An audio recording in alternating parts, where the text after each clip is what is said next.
नमस्कार, city centre show में आपका स्वागत है। मुंबई से मैं हूं पूजा भारद्वाज। शो की शुरुआत कर रहे हैं मुंबई की खबर से। युवा वोटरों की संख्या बढ़ाई जाए, खासतौर से सरकारी जोर इस पर दिखता रहा, पर कितना सफल हो पाया है कहना मुश्किल है। 4 लोकसभा सीटों वाले मुंबई उपनगर से आपको हम ग्राउंड रिपोर्ट दिखाते हैं, जहां 55,000 फर्स्ट टाइम वोटर्स लिस्ट के साथ जुड़े हैं, जो कि यहाँ की जनसंख्या का 0.5% ही है। यानी कि जो ये आंकड़े हैं इतने उत्साहजनक नहीं हैं। तो ऐसे में अब तेजी से रफ्तार से रजिस्ट्रेशन कैंप्स लगाए जा रहे हैं हाउसिंग सोसाइटीज में भी, कि पहली बार जो इस बार मतदान करने वाले युवा वोटर्स हैं उनको जोड़ा जा सके। जमीन पर क्या दिख रहा है, क्या आंकड़े वाकई बढ़ते हुए दिख रहे हैं, आपको दिखाते हैं मुंबई उपनगर से ये ग्राउंड रिपोर्ट। 2024 के लोकसभा चुनावों में पहली बार वोट डालने के लिए रजिस्ट्रेशन करवाने वालों की संख्या बहुत उत्साहजनक नहीं। मुंबई के आंकड़े कुछ इसी ओर इशारा करते हैं। इस वक्त हम मुंबई उपनगर में मौजूद हैं, जहां 4 लोकसभा कॉन्स्टिट्यूएंसीज आती हैं, Mumbai north central, north east और नॉर्थ वेस्ट। और यहां के आंकड़े थोड़े निराशाजनक हैं। फर्स्ट टाइम वोटर्स को लेकर सिर्फ 55,000 की संख्या में ही फर्स्ट टाइम वोटर्स ने एनरोल किया है, जो कि जनसंख्या का 0.5% है। आइडियल नंबर 3% होना चाहिए, लेकिन आखिर क्यों ये संख्या इतनी कम है? तो ऐसे में चुनाव से पहले इनकी संख्या बढ़ाने के लिए अलग अलग जगहों पर कैंप लगाए जा रहे हैं। और भारतीय जनता पार्टी युवा मोर्चा की तरफ से भी हाउसिंग सोसाइटीज में या स्कूल के बाहर इस तरह से कैंप लगाए जा रहे हैं। हम इस वक्त बोरीवली इलाके में हैं। शिव दर्शन सोसाइटी है ये, और शिव पार्वती सोसाइटी, इनको कंबाइन करके कैंप यहाँ के रेजिडेंट्स के लिए लगाया गया है। तो आप रहवासियों की संख्या यहाँ पर देख सकते हैं, और इनके बीच फर्स्ट टाइम वोटर्स भी हमें नजर आ रहे हैं, और खास तौर से इनकी संख्या बढ़ाने के लिए कोशिश हो रही है। माना जा रहा है कि जागरूकता की कमी, रजिस्ट्रेशन की जटिल प्रक्रिया और सरकारी कामकाज की सुस्त चाल इसकी वजह है। पीपल इतने अवेयर नहीं है कि इम्पोर्टेंस क्या है वोट करने की। उन्हें इतना ये नहीं है कि मतलब हाँ जो आ गया ठीक है, हमें क्या फ़र्क पड़ता है, एक वोट से क्या हो जाएगा। हाँ एग्जैक्टली। कैसे लानी चाहिए अवेयरनेस, आपको क्या लगता है? So maybe by promoting it on Instagram, because we scroll all the time daily. Like जो बड़े बड़े इंस्टाग्राम के इन्फ्लुएंसर्स हैं उनको प्रमोट करने बोले। अवेयरनेस में भी इतनी नहीं है वोट देने की। स्कूल में हम लोग को ये टॉपिक्स पे नहीं बताया जाता कि वोट कास्ट करना कितना इम्पोर्टेंट है। Not school not college. तो आई थिंक इस पे थोड़ा सा ऐसा सेमिनार्स ऐसा कंडक्ट होना चाहिए कि वोट का महत्व पता चले बच्चों को, इन यंगर जनरेशन। तो आई थिंक वो ज़्यादा बेटर होगा। वैसे मुंबई उपनगर को अगर आप देखें तो यहाँ पर 4,000 सेलिब्रिटीज बसते हैं। एक तरह से कोशिश सरकार की उन तक पहुँचने की भी हो रही है कि उनके जरिए, उनके अपने सोशल मीडिया पेज पर या किसी तरह से वो अपनी बातों को कहें, फर्स्ट टाइम वोटर्स को कहीं ना कहीं प्रोत्साहित करें कि बड़ी संख्या में रजिस्ट्रेशन कराने के लिए वो बाहर निकले। संख्या इतनी कम देखते हुए थोड़ा जटिल है। हम लोग कहाँ तक इनको मदद कर पाएंगे? उन लोग के हाथ में ये जब आज कोई भी चीज़ जो है, बच्चे के अपने आप से जैसे कुछ खाना मंगाना है या कुछ भी करना है, फटाक से वो लोग ने मोबाइल क्लिक किया और वो लोग को मिल जाता है। इसी तरह से ये जो चीज़ें हैं, बच्चों को आजकल टाइम नहीं मिलता है, तो उनका टाइम भी बच जाएगा अगर डिजिटली जो इसमें इम्प्रूवमेंट आ जाए तो।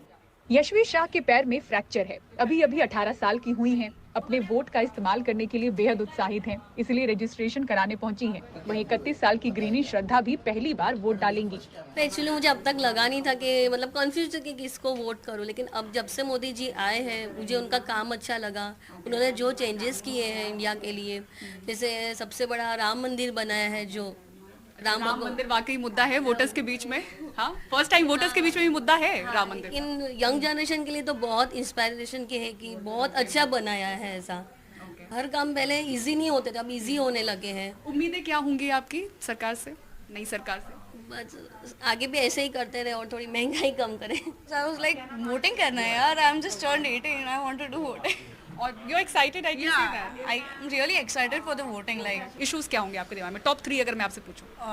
for real, like I'm just very impressed with BJP government, because they just did G20, which was worldwide, and it just lasted for 3 days, and which was very grand, and पूरे like full world में मोदी सरकार was happening.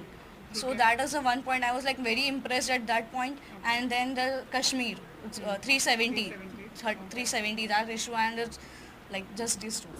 Bharatiya Janata Yuva Morcha लगातार मुंबई में ऐसे camp लगा रहे हैं। कहते हैं कि वोट भले ही किसी को भी जाए, उनका मकसद युवा वोटरों की संख्या बढ़ाना है। फर्स्ट टाइम वोटर्स जो इस बार जिसको वोट देना है लेकिन जिनका रजिस्ट्रेशन अब तक हुआ नहीं है, तो ये ड्राइव इलेक्शन कमिश्नर की ओर से 30 तारीख तक एक्सटेंड की है। तो हमने कल रात को एक जूम मीटिंग करके डिसाइड किया था कि आज सुबह से हम सब जगह पे ऐसा कैंपेन चालू करेंगे, चाहे वो लोग वोट किसी को भी दे, उससे हमें फ़र्क नहीं पड़ता है, बट सबका रजिस्ट्रेशन होना चाहिए और सबने वोट देना चाहिए। उसके वो हिसाब से हम लोग ने ये ड्राइव चालू किया था। वोटिंग के दिन भी हम लोग सबके घर जा जाके सबको बोल रहे कि भाई आप वोट करके आओ, कुछ भी करके आपका वोट करके आओ। किसको नोटा को देना है तो नोटा को दो, पर आप वोट दो। मुंबई में कुल 6 लोकसभा सीटें हैं। 2024 के लोकसभा चुनाव में 4 लोकसभा सीटों वाले मुंबई उपनगरीय इलाके में वोटरों की कुल संख्या लगभग 72 लाख बताई गई है, जबकि 2019 के चुनाव में ये संख्या 68 लाख थी। आंकड़े बढ़ाने के लिए वोटर्स को जोड़ने का अभियान तेज है। मुंबई से कैमरामैन जीतू वाघमारे के साथ पूजा भारद्वाज, एनडीटीवी इंडिया। कभी उत्तर भारतीयों के खिलाफ नफरत की राजनीति करने वाले महाराष्ट्र नवनिर्माण सेना के प्रमुख राज ठाकरे भी अब एनडीए के कुनबे में शामिल हो रहे हैं। अपने बेटे के साथ दिल्ली में गृह मंत्री अमित शाह से उन्होंने मुलाकात की। हालांकि इस मुलाकात के बाद ना ही एमएनएस और ना ही बीजेपी की तरफ से अधिकृत बयान आया, पर अब वोटों का गणित किस तरह से बदलेगा महाराष्ट्र की सियासत में, आपको दिखाते हैं सुनील सिंह की इस रिपोर्ट में। अब तक सभी नेता राज ठाकरे से मिलने उनके घर पर आते थे, लेकिन पहली बार राज ठाकरे दिल्ली में किसी दूसरे दल के नेता से मिलने पहुंचे, वो भी अपने बेटे अमित ठाकरे के साथ। दिल्ली में अमित शाह से मुलाकात तकरीबन आधे घंटे चली। मुंबई में एमएनएस नेता बाला नांदगांवकर ने बताया कि बातचीत सकारात्मक रही है। उन्होंने इतना ही बताया कि सकारात्मक चर्चा हो गई है, आगे चल के 1-2-4 रोज में उसका जो भी निर्णय है वो आ जाए। कितने सीटों की मांग की वो तो मैं नहीं बता रहा हूँ आपको अभी। मैं इतना ही कहना चाहता हूँ कि जो भी कुछ मांगे की है उसके बारे में फलदायी चर्चा हो गई है। माना जा रहा है कि बीजेपी मराठी वोटों का विभाजन रोकने के लिए एमएनएस को साथ ले रही है। वो एमएनएस को दक्षिण मुंबई की लोकसभा सीट दे सकती है, साथ ही विधानसभा चुनाव और बीएमसी चुनाव में मदद भी। 2019 के विधानसभा चुनाव में एमएनएस का एक ही विधायक चुनकर आया था, लेकिन एमएनएस को महाराष्ट्र की कुल 2.25% यानी 12,42,135 वोट मिले थे। अब की बार 400 पार का नारा देने वाली बीजेपी एक वोट को जोड़ने में लगी है। कह सकते हैं कि इस वक्त दोनों को ही एक दूसरे की जरूरत है, क्योंकि शिवसेना टूटने के बाद सांसद और विधायक तो बड़ी संख्या में एकनाथ शिंदे के साथ आए, लेकिन मराठी वोटर कितने आए ये अभी साफ नहीं है। वो जानते हैं कि सारे मराठी मतदाता आज आदरणीय उद्धव जी ठाकरे साहब के साथ है, क्योंकि इन्होंने जिस ढंग से उनके पेट पे छुरा भोंका है और अनकॉन्स्टिट्यूशनल सरकार जो बनी हुई है, यहाँ असंवैधानिक सरकार है, उससे गुस्से में अगर हिम्मत होती ना तो पिछले 2 वर्ष में महापालिका का चुनाव नहीं लिया इन्होंने। ये तो सोचो आप, महापालिका का चुनाव नहीं हुआ, जो जिला परिषद है उनके चुनाव नहीं हो रहे, सिर्फ मुंबई की बात नहीं, पूरे महाराष्ट्र में चुनाव नहीं हो रहे। तो ये बता देता है, सिद्ध करता है कि ये जानते हैं पैरों तले जमीन हिल रही है, कहीं से भी किसी को भी साथ में ले लो, बस वो कोई विचार कुछ नहीं है, विचार एक ही है, सत्ता पाना, उसके लिए कुछ भी करेंगे। इस बीच उत्तर भारतीयों के खिलाफ एमएनएस के हिंसक आंदोलनों को याद दिलाते हुए कांग्रेस ने इसे हिंदी भाषियों का अपमान बताया है। मैया की पूजा का विरोध करने वाले, हिंदी भाषियों को पीट पीट कर महाराष्ट्र मुंबई से भगाने वाले मनसे और राज ठाकरे के साथ में भाजपा युति बना रही है और उन्हें शायद एनडीए में भी ले रही है। ये हिंदी भाषियों का अपमान है, हिंदी भाषियों के साथ गद्दारी है, और जो उत्तर भारतीय जिन्हें भगाया गया उनके जख्म पर नमक रगड़ने का काम जो है वो भाजपा कर रही है। हालांकि इसके पहले एनडीटीवी से बात करते हुए उप मुख्यमंत्री देवेंद्र फडणवीस साफ कर चुके हैं कि राज ठाकरे अब हिंदुत्व की बात भी करते हैं। हिंदुत्व एक ऐसी बात है जो हमें आपस में जोड़ती है। मराठी की बात तो करते ही है और करनी चाहिए, उसमें कोई गलत बात नहीं है, बिल्कुल सही बात है, लेकिन उन्होंने अपने विचारों को और व्यापक भी बनाया। आज हिंदुत्व की बात वो करते हैं, और एक हिंदुत्व ऐसी चीज है जो हमको उनके साथ जोड़ सकती है। तो इसलिए आज हमारी कोई बातचीत तो नहीं चल रही, पर पीछे आपने मुझे पूछा होता तो मैं आपको ये कह देता कि इनके साथ हम कभी जा नहीं सकते। आज मैं ऐसा नहीं कहूँगा कि उनसे कोई हमारा गठबंधन हो ही नहीं सकता, क्योंकि ऐसी परिस्थिति अब नहीं रही है। उत्तर भारतीयों के प्रति जो उनका देखने का नजरिया था अभी बहुत कुछ बदल गया है, तो मैं भी अभी वोट से कुछ बढ़ेगा जरूर। दोनों पार्टियों की मानसिकता है और जो विचारधारा है वो मुंबई को आगे बढ़ाने में सोच रही है, जो कि हम सभी के लिए फ़ायदेमंद होगा और देश को भी आगे एकजुट लेकर जा सकते हैं। तो ये राजनीति है मैम, जहाँ पड़ला भारी पब्लिक वहाँ खसकेगी, और वो भी जो बैठे हैं ऊपर उनको यही करना है राजनीति। तो राजनीति में यही सब होता है। उत्तर प्रदेश में 80 लोकसभा सीटों के बाद महाराष्ट्र दूसरा राज्य है जहां पर 48 सीटें हैं, लेकिन यहां का राजनीतिक समीकरण कुछ इस कदर उलझा है कि मतदाताओं के मन की था लगा पाना मुश्किल है। यही वजह है कि बीजेपी अपने पक्ष में वोट जोड़ने का एक भी मौका नहीं छोड़ना चाहती। मुंबई से कैमरामैन अरुण पेडनेकर के साथ सुनील सिंह, NDTV इंडिया के लिए। और दिल्ली शराब नीति मामले की सुनवाई कर रहे राउज एवेन्यू कोर्ट के जज का ट्रांसफर हो चुका है। जज MK नागपाल की जगह कावेरी बावेजा की नियुक्ति हुई है। वो अब दिल्ली शराब नीति मामले की सुनवाई करेंगी। दिल्ली हाई कोर्ट ने दिल्ली में कई जजों के ट्रांसफर के आदेश जारी किए हैं। दिल्ली शराब घोटाले में केजरीवाल की मुश्किलें बढ़ सकती हैं। ईडी ने पहली बार प्रेस रिलीज में केजरीवाल का नाम लिया है और उनकी भूमिका बताई। ईडी की जांच में कविता के साथ केजरीवाल का भी नाम है। ईडी के मुताबिक कविता ने आम आदमी पार्टी के नेताओं केजरीवाल, सिसोदिया के साथ मिलकर साजिश रची। कोटा से नीट की तैयारी कर रही एक छात्रा का अपहरण कर लिया गया है। बदमाशों ने पिता के व्हाट्सएप नंबर पर इसकी जानकारी दी। लड़की की फोटो भी भेजी जिसमें उसके हाथ पैर मुंह बंधे हुए हैं। उसे छोड़ने के एवज में 30 लाख रुपए फिरौती की मांग की गई है। लड़की मध्य प्रदेश के शिवपुरी की है। हर्षा कुमारी सिंह की कोटा से ये रिपोर्ट देखिए।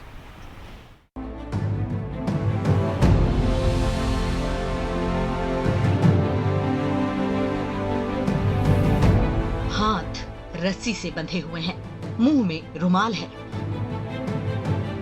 ये वो तस्वीरें हैं जो कोटा में पढ़ रही एक छात्रा के पिता को भेजी गईं और साथ ही उनसे 30 लाख रुपए की फिरौती मांगी गई। घबराए माता पिता कोटा पहुंचे।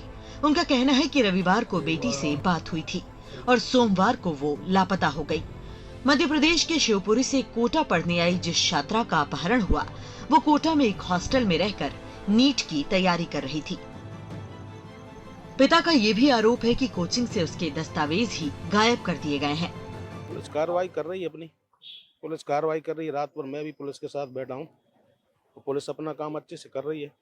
मैंने वहाँ से हमारे SDOP साहब से MP से फोन लगवाया, तब से ही अब पुलिस एक्टिव हो गई थी। ऐसी कोई दिक्कत नहीं है, लेकिन बेटी का सुराग नहीं मिल रहा, कहीं यही है दिक्कत। यहाँ के कोचिंग हॉस्टल वाले इस तरह की प्रक्रिया होती है ना, कई बार हुई है ये घटनाएं, रिकॉर्ड ही हटा देते हैं। जबकि मेरी पत्नी, मेरा भतीजा सब लोग साथ लेकर के छोड़ गए हैं।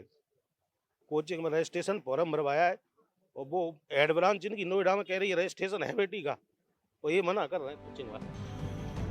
कोटा पुलिस ने टीमें गठित कर ली हैं और छात्रा को ढूंढने का प्रयास कर रही है। इस बीच केंद्रीय मंत्री ज्योतिरादित्य सिंधिया ने राजस्थान CM भजन लाल शर्मा से बातचीत की। हाँ, कैसे हो आप? मुझे बहुत दुख हुआ है। मेरे पास शब्द नहीं है अभी कहने के लिए। मैं समझ रहा हूँ आपके ऊपर क्या बीत रहा है, पर आप बिल्कुल चिंता मत करो। अपनी पत्नी का देखभाल करो और ये मेरी जिम्मेदारी है। मैंने अभी मुख्यमंत्री राजस्थान से मैंने अभी बात की है और मैंने कहा है कि हम लोगों को तहकीकात करके जल्द से जल्द हमारी बच्ची को वापस लाना है और पूरी वहाँ राजस्थान की पुलिस को भी उन्होंने निर्देशित कर दिया है।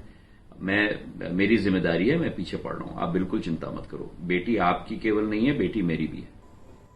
पुलिस का कहना है कि उनके पास सुराग है, जैसे ये व्हाट्सएप चैट जो छात्रा के पिता को फिरौती मांगने के लिए भेजा गया। बच्ची के परिजन जो कि मध्य प्रदेश शिवपुरी के रहने वाले हैं, उन्होंने टेलीफोनिक SP मैम को सूचना दी थी कि बच्ची का जो यहाँ पे कोचिंग में पढ़ती है उनका अपहरण हो गया, जिस पे अभी तस्दीक करवाई जा रही है और जो अपहरण की सूचना है उसके बारे में पुलिस टीमें लगाकर, विशेष टीमें लगाकर और अग्रिम कार्रवाई की जा रही है। परिजन आ चुके हैं और परिजनों की रिपोर्ट पर FIR दर्ज की जाएगी। उसके पश्चात नियमानुसार अनुसंधान करके अग्रिम कार्रवाई की जाएगी। पिता को ये धमकी भरा मैसेज आया और पिता की गुहार है कि पैसों का बंदोबस्त करने के लिए कुछ समय चाहिए। लेकिन कोटा पुलिस का कहना है कि छात्रा को ढूंढने का पूरा प्रयास किया जा रहा है और उन्हें उम्मीद है कि जल्द ही मामले में खुलासा होगा। कोटा से शाकिर अली के साथ हर्षा कुमारी सिंह, NDTV। मथुरा में होली की रौनक की तस्वीरें किस तरह से दिखने लगी हैं आपको हम दिखाएंगे ये ब्रेक के बाद। आप बने रहिए सिटी सेंटर शो के साथ।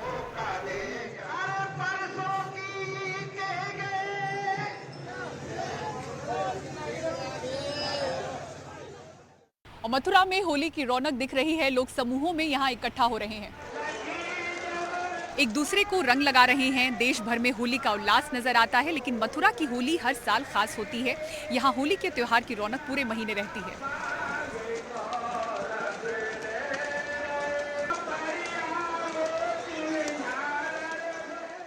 और सिटी सेंटर शो में फिलहाल इतना ही। पूरी टीम को दीजिए इजाजत। खबरों के लिए बने रहें NDTV इंडिया के साथ। नमस्कार।